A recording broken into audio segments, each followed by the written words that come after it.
Terus apa yang menurut Bapak salah dari Indonesia, Pak, dengan sikap Bapak ini?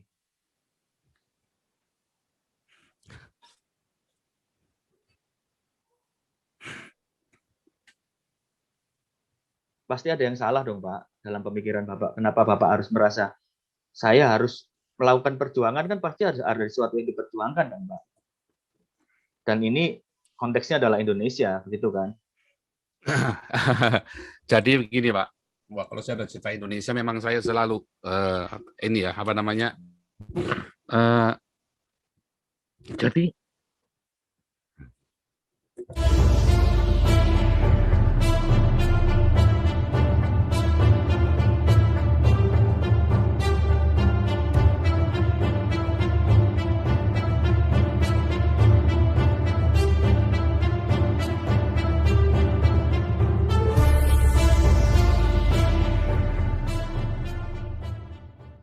Paul Jang menangis karena kacamatanya. Ikuti pembahasannya sampai akhir. saya dari kecil Pak, saya dikeroyok Pak, saya dikeroyok sama orang-orang kampung itu, wah dihajar Pak saya Pak. Wah ayah saya selalu bilang apa? Jangan dilawan ya, nanti kita semua ribut. Jangan dilawan ya. Tapi apakah saya benci? Enggak. Dulu saya berkelahi Pak, saya lawan, tetap saya lawan, saya diem-diem Pak. Ribut Pak, orang rumah saya disantri satu kampung Pak, datengin rumah saya Pak. Satu kampung datengin. Wah, tapi kan ayah saya orang yang punya hati bapak yang baik ya. Jadi bilang, wah dia pasang badan waktu itu hampir dia dibunuh sama orang kampung itu kan. SMP saya sama Pak. Saya itu masuk sekolah negeri. Itu meninggalkan bekas. Oh enggak, saya hanya cerita. Saya cerita, bekas enggak. Saudara, tanpa bermaksud untuk merendahkan atau meremehkan apa yang dirasakan dan dialami oleh Paul Jang, ada hal yang ingin saya katakan, yaitu yang pertama adalah menceritakan kepahitan yang dialami berulang-ulang itu ibarat luka yang dikorek terus-menerus sehingga akan sulit untuk disembuhkan.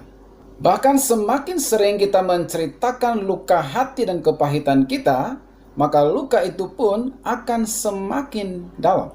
Dan ingat juga bahwa kepahitan yang diceritakan terus-menerus dan berulang-ulang itu dapat menularkan virus sakit hati kepada orang lain, terutama kepada mereka yang punya pengalaman yang mirip atau sama.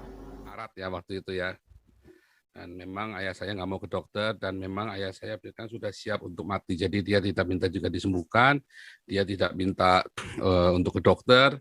Bahkan waktu ke dokter itu digotong orang 6 karena beliau nggak mau ke dokter ya. Tetapi dalam prosesnya itu waktu itu ayah saya itu bayangin ya, ini bukan lagi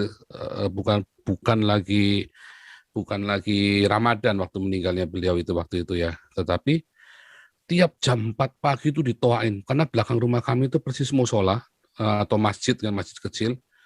Toanya itu persis dihadapkan sengaja ke rumah kami. Dan ayah saya itu lagi sekarat, Pak. Bayang nggak sih Anda yang begitu? Ya kan? Lagi sekarat, nggak bisa tidur, tambah ditoain lagi. Yang kedua, bila hati kita dipenuhi oleh hal-hal yang pahit, maka biasanya yang keluar dari mulut kita juga adalah yang pahit-pahit sebagai manifestasi apa yang ada di dalam hati kita. Karena itu hati harus dijaga, karena hati adalah sumber. Seperti yang dikatakan oleh Amsal 4 ayat 23.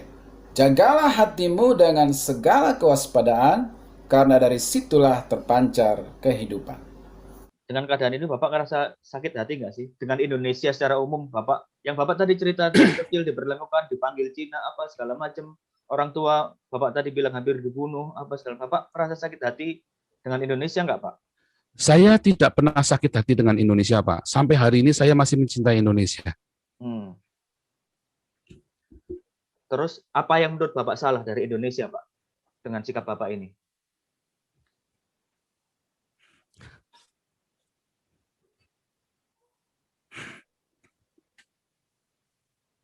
Pasti ada yang salah dong, Pak, dalam pemikiran Bapak. Kenapa Bapak harus merasa saya harus melakukan perjuangan, kan pasti harus ada sesuatu yang diperjuangkan kan, Pak. Dan ini konteksnya adalah Indonesia, begitu kan? Jadi begini Pak, wah kalau saya ada cerita Indonesia memang saya selalu ini ya apa namanya, Eh, jadi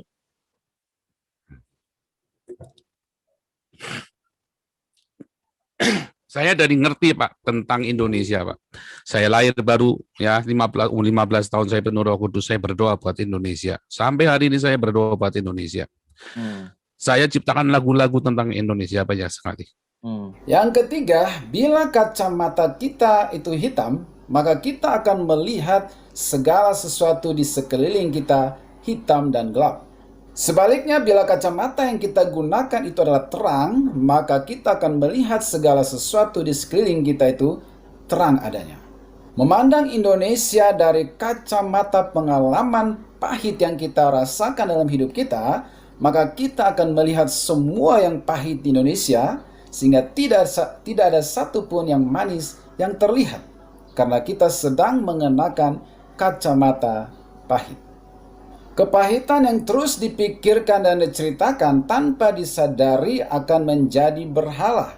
Tanpa disadari kita sedang menyembah kepahitan kita. Akhirnya kepahitan jugalah yang menjadi Tuhan kita, dan dia akan menuntun kita kepada keinginan-keinginan dari kepahitan itu. Dan ingat bahwa setiap praktek penyembahan berhala selalu menuntut korban atau tumbal. Saya sendiri kan juga introspeksi, Pak. Bisa jadi saya memang salah. Bisa jadi saya salah, Pak. Karena makanya saya selalu berdoa, saya bilang sama teman-teman, doakan saya supaya murni. Karena bisa jadi kan ternyata itu adalah dari kemarahan. Bisa nggak? Bisa loh, Pak. Bisa yang saya ungkapkan selama ini. Bisa jadi ternyata ada masa lalu saya belum sembuh. Oh, bisa banget. Tetapi saya berusaha untuk murni. Saya terus tiap malam saya ngerengkel loh, Pak. Mari kita belajar dari Yesus. Dia dihina, ditolak, diludahi, dibuli, diejek, dikhianati, ditampar, dipukuli, dicambuk, dituduhkan segala yang jahat kepada dia. Bahkan sampai hari matinya tidak ada satu orang pun yang datang untuk minta maaf kepada Yesus. Tapi di kayu salib itu, di saat tangan Yesus terpaku, dia berdoa dan berkata, "Ya Bapa, ampunilah mereka karena mereka tidak tahu apa yang mereka perbuat." Mari kita ganti kacamata kita. God bless you.